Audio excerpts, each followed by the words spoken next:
Olá, eu me chamo Carolina, sou aluna aqui do Só Concursos e Afins e hoje eu vim dar um recado para o pessoal de engenharia. Assim como eu que sou engenheira, na falta de concursos da área de engenharia, específicos da área de engenharia, nós temos uma oportunidade que apareceu com a Secretaria do Estado de Educação, o edital do REDA deste ano. Nesse edital, existe a possibilidade para a contratação de professores da educação básica e para professores do nível profissionalizante, que nesse caso é onde vai se encaixar as vagas, os cargos referentes às vagas de engenharia. Bem, o prazo de validade do concurso é de 1 ano, podendo ser prorrogado por mais 1 ano, e a contratação é pelo prazo de até 24 meses, característica do tipo de contratação REDA, podendo ser prorrogado por mais uma vez por igual período. No quadro de vagas, para a educação básica, no anexo onde vai estar descrito para onde são as vagas, está descrito claramente qual é o município e as disciplinas da educação para a função de professor. Porém, para a função de professor da educação profissional, não vai estar descrito claramente o município, mas sim a região para onde a vaga está sendo destinada. Aqui no caso, para professor 1, a formação de nível superior e licenciatura plena, com a carga horária de 20 horas, e para professor da educação profissional também exige a formação superior e com a carga de 20 horas. Também temos a função de professor indígena, onde é requisitado apenas o nível médio, com formação em magistério indígena ou formação em nível médio na modalidade normal, também com a carga horária de 20 horas. No caso da função de professor indígena, existem algumas especificações. Ser indígena e permanecer prioritariamente a etnia da aldeia, onde deverá exercer suas atividades, comprovada mediante a autodeclaração de sua identidade étnica indígena. E mais algumas outras especificações que estão bem claras no edital, e é só buscar fazer uma leitura mais aprofundada. Aqui, nesse caso, a gente vai estar fazendo um resumo dos principais tópicos que a gente achou importante.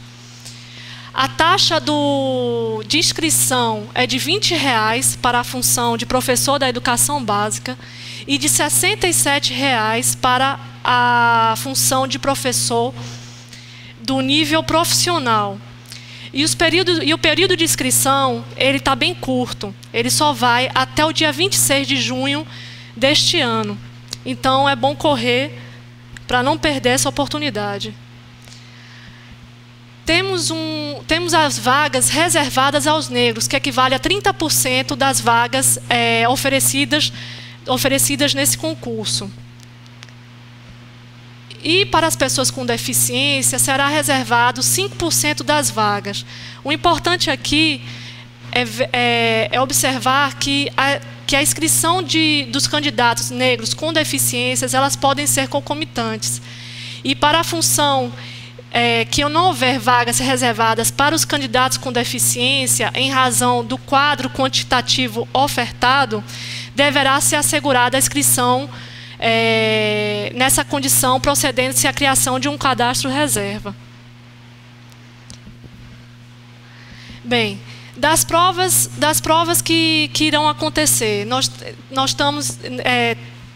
estão divididas em provas objetivas para todas as funções. No caso de professor de educação básica e de professor de educação profissional, ambos com nível superior, vai acontecer na prova objetiva o conhecimentos gerais e o conhecimento específicos, com o número de questões de 20, 25 e 45 questões. E para professor de educação também, de educação básica e de educação profissional, haverá também uma prova discursiva, onde serão apresentados 3 temas e o candidato poderá escolher um tema. A pontuação é de 30 pontos. Ou seja, a maior pontuação é na prova discursiva do que na prova objetiva. O que vale destacar aqui... na função de professor indígena não há cobrança da prova discursiva.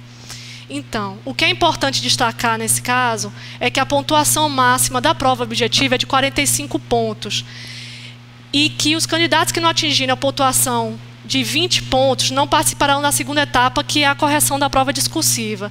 Então, a gente pode observar que 20 pontos equivale à prova apenas de língua portuguesa e conhecimentos contemporâneos. Porém, vale destacar também que, num critério de desempate, a prova de português não irá desempatar. Quem irá desempatar é a prova de conhecimentos específicos. Então, o nível de conhecimentos específicos, nesse caso, é o mais importante. A prova tem uma duração de 4 horas e meia, incluindo o tempo para a prova discursiva e para o preenchimento do cartão de resposta. Volto para esse critério de desempate, porque eu vou afirmar aqui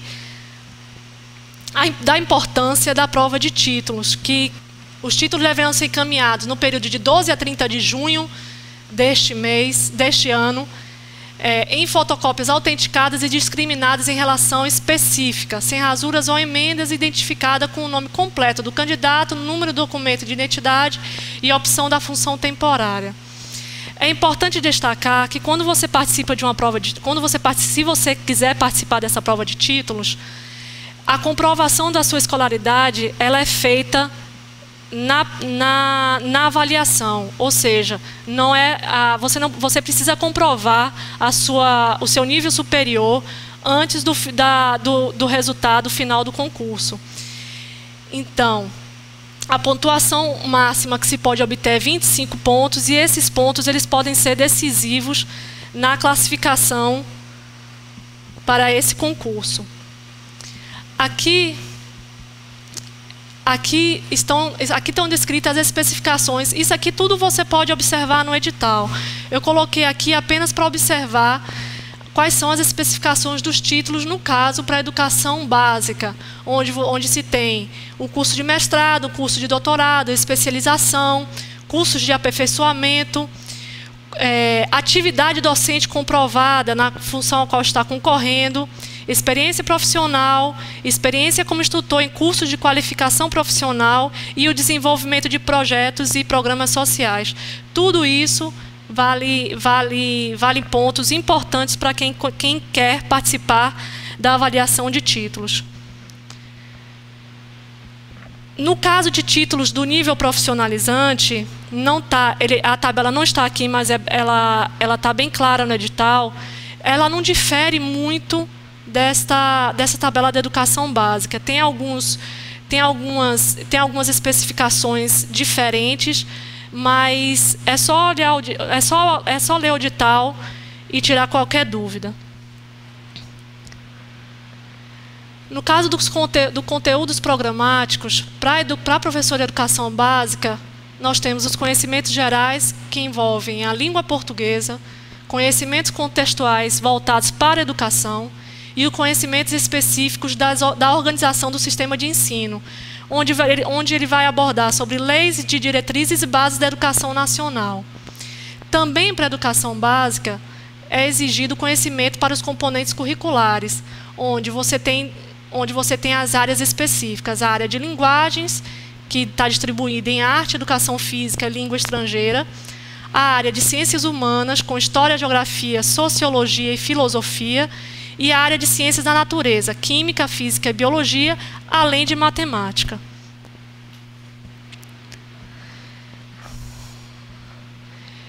Bem, aqui é interessante para quem vai fazer a engenharia, que é, no caso, o professor de educação profissional.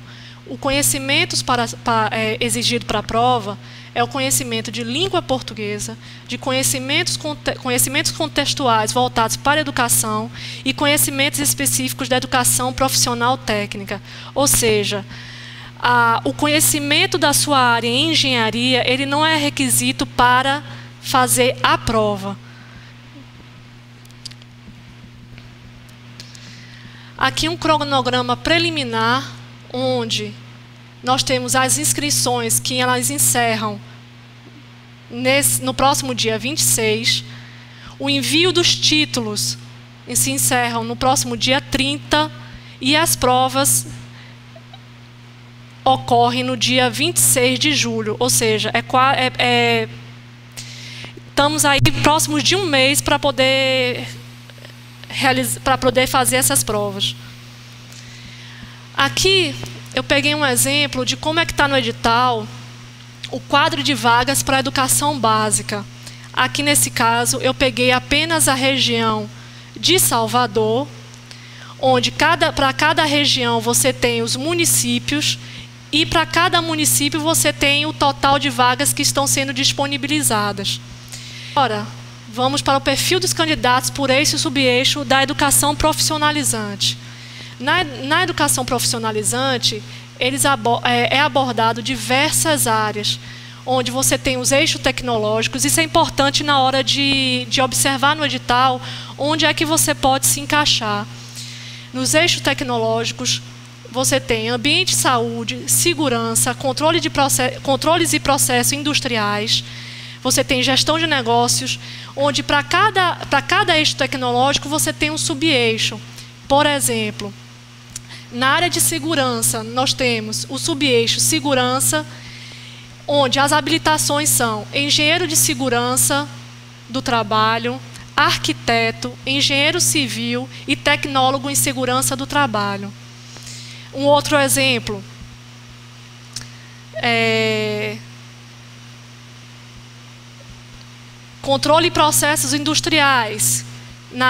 No subeixo de automação, nós temos também diversas engenharias. E, para finalizar a tabela, nós temos os eixos tecnológicos de informação e comunicação, infraestrutura, produção alimentícia, produção cultural e design, produção industrial, gás e petróleo. Aqui, no caso, abordam geólogo, engenheiro químico, engenheiro industrial, engenheiro de petróleo e gás e tecnólogo de petróleo e gás. Então, as oportunidades são diversas para quem é da área de engenharia. Não somente para quem é da área de engenharia, mas também para as áreas de saúde, com enfermeiros, com nutricionistas, para diversas áreas, como você pode... Dê uma olhadinha no edital, que provavelmente você vai encontrar a sua área lá. Bem, o quadro de vagas para a educação profissional. Eu disse que na educação básica, o quadro de vagas, ele é específico, ele especifica qual é o município onde a vaga está sendo destinada.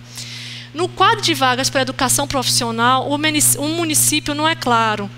Na verdade, ele vai dar a vaga destinada por região, onde nesse quadro que eu peguei aqui, eu destaquei a região metropolitana, onde pode-se ver que na região metropolitana tem disponível vagas para o eixo tecnológico com informação e comunicação, desenvolvimento educacional, gestão de negócio, turismo, controle de processos industriais, muito importante para quem é da engenharia química, produção alimentícia, ambiente de saúde, gestão e negócios, segurança e controle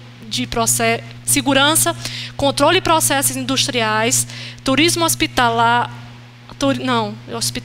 turismo, hospitalidade e lazer, controle de processos industriais, onde para cada eixo tecnológico vai se ter um subeixo e você pode voltar naquela tabela para saber quais são as habilitações necessárias para cada subeixo.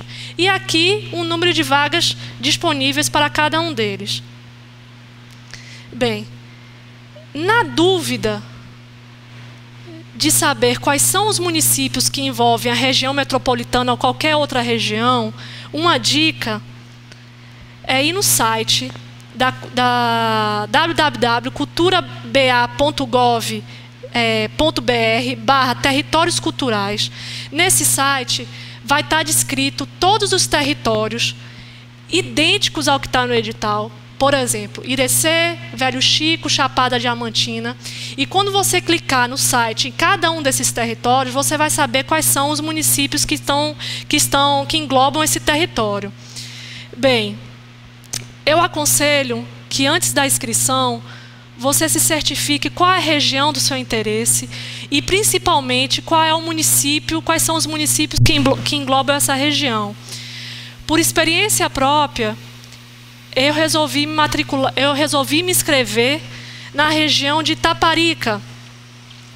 Contudo, eu descobri que Itaparica não se refere à ilha de Itaparica. Itaparica se refere a uma região do extremo norte do estado, fazendo a divisa com Pernambuco. Então, o que acontece? O site da Consultec, ele não permite uma nova inscrição.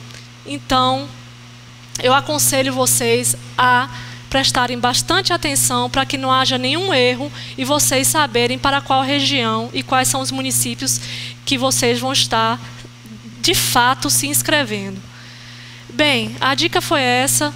Eu espero que os engenheiros que estão à procura de um concurso prestem atenção nesse edital, porque na falta de concurso específico para a engenharia, essa é uma boa oportunidade de você se manter empregado e, de fato, estudando para um novo concurso que é do seu interesse. Agradeço a atenção. Fico aqui, até a próxima.